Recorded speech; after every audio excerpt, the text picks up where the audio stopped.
এই উম্মত জাহান্নামে যাবে, কিন্তু হাতকড়ি থাকবে না, পায়ে বেড়ি থাকবে না, গলায় ছিকল থাকবে না। এই উম্মত জাহান্নামে গেলেও চেহারা কালো হবে না। জাহান্নামীদের চেহারা কালো, উঁচু হুম্মসওয়াত্তা। ওলামাদেরকে জিজ্ঞাসা করেন, কোরআন বলতেছে এই উম্মতের চেহারা কালো হবে না।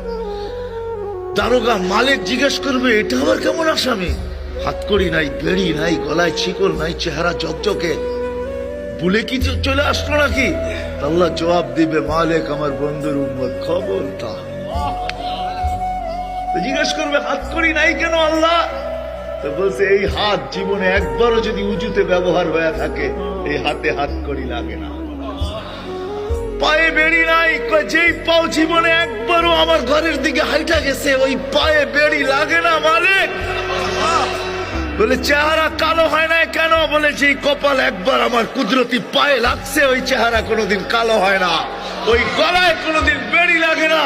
3 জায়গায় আগুন লাগাবে না, চেহারা, হাতে, পায়ে, বাকি শরীরে লাগায় দাও।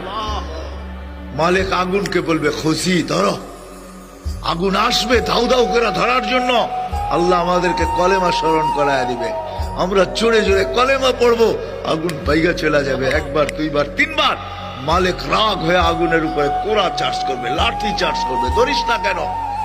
বারবার বলতেছি, ধরিস না কেন?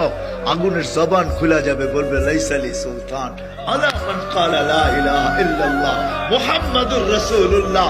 এই কলেমা যে পড়ে তাকে ধরার ক্ষমতা আমার নাই, তুমি ধরো।